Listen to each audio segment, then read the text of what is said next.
જયવંત પંડ્યા પણ આપણી સાથે છે। જયવંતભાઈ, આ બંને બેઠકો સૌ કોઈની નજર હતી, ખાસ કરીને વિસાવદર પર, કારણ કે એક તરફ એ ગોપાલ ઇટાલિયાના શાબ્દિક બાણ ભારતીય જનતા પાર્ટી પર મોહમ્મદ ગઝનીથી લઈને ઘણું બધું એમણે કહ્યું હતું, લૂંટારાઓ,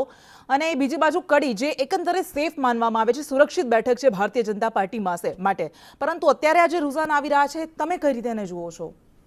આમ તો આ પેટા ચૂંટણી છે એટલે વિધાનસભામાં એક કે બે બેઠકો ભાજપ ગુમાવે તો કે એને ફરક પડવાનો હતો, પણ ભાજપની એક તાસીર કેશુભાઈ પટેલની સરકાર છે એ પેટા ચૂંટણીમાં હારી, એ વખતે એનો ભાજપનો પરાજય થયો અને એ પછી કેશુભાઈની વિદાય થઈ, એ જ રીતે આનંદીબેન પટેલ, તો એ સ્થાનિક સ્વરાજની ચૂંટણી 2015માં જે ફટકો પડ્યો ભાજપને અને એમને જવું પડ્યું, એટલે ચૂંટણીને હંમેશા ગંભીરતાથી લેવું, ભલે પેટા ચૂંટણી કેમ ન હોય। બીજું એ કે CR પાટીલ, એને 156 બેઠકનો શ્રેય મળેલો છે। હવે એમાં 5 બેઠકો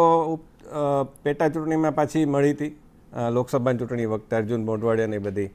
એટલે 161 થઈ ગઈ। હવે બીજી 2 આવી જાય તો 163, જે વિશ્વ એટલે એનો એક ગુજરાતની સંદર્ભમાં રેકોર્ડ કહી શકાય, એ તો કોઈ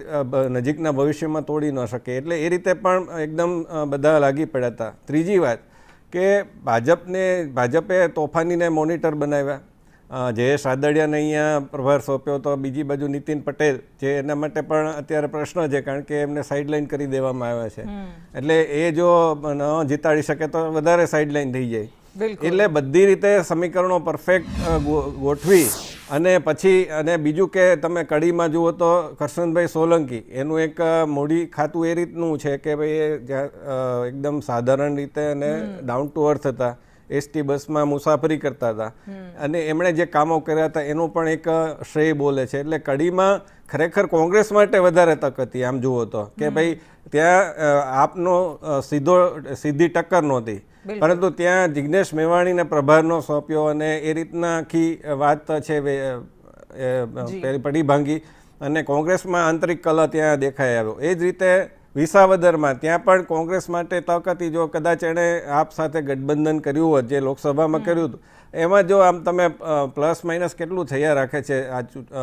રાજકારણમાં કોંગ્રેસના સંદર્ભમાં, એ લોકો ક્યારેક ગઠબંધન કરે છે, ક્યારેક તોડી નાખે છે, એક ધારી રણનીતિ હોય છે। દાખલા તરીકે ભાજપ તો એ મહારાષ્ટ્ર હશે તો શિવસેના સાથે એનું વર્ષો સુધી ગઠબંધન ચાલુ, 2019 પછીની વાત જુદી છે કે વિજય મળવા લાગ્યો અને બંને જુદા પડી ગયા, પરંતુ જ્યાં સુધી તમે વિપક્ષમાં છો ત્યારે એક સ્પષ્ટ વાત હોય છે કે તમે આજે જો સંયુક્ત રીતે લડો તો તમને ફાયદો થશે, અધરવાઇઝ તો તમે બધે હારશો જ। ત્રીજી વાત એ છે કે કોંગ્રેસે એ વરઘોડાના ઘોડા અને રેસના ઘોડાની વાત કરે છે, અને આપણે 2022 વખતે દ્વારકાની ચિંતન શિબિર હોય કે પછી હમણાં રાહુલ ગાંધીજી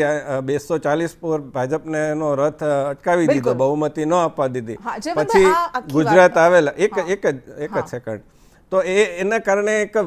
જુસ્સો આવ્યો હતો, પણ એ જુસ્સાને તમે પરિણામમાં કન્વર્ટ નથી કરી શકતા અને એ પ્રમાણે તમે માળખું નથી રચી શકતા, એ હકીકત છે। હવે નવું માળખું અત્યારે રચાયું છે, જિલ્લા પ્રમુખો નવા નિમાયા છે, આશા રાખીએ કે વરઘોડાના નહીં પણ રેસના જ ઘોડા સાબિત થાય,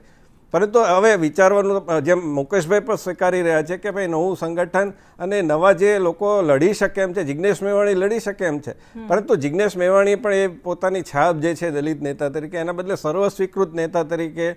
એક ઉભારીને લાવવી પડશે। એ જ રીતે ગોપાલ ઇટાલિયાની વાત કરીએ તો એ થોડા સમય એટલે ઉમેદવારી જાહેર થઈ પછી એ ત્યાં આવ્યા, એની બદલે તેમણે પોતે થોડોક સમય કામ કર્યું હોત, વિસાવદરમાં ચૂંટણી આવવાની છે એ તો ખબર જ હતી,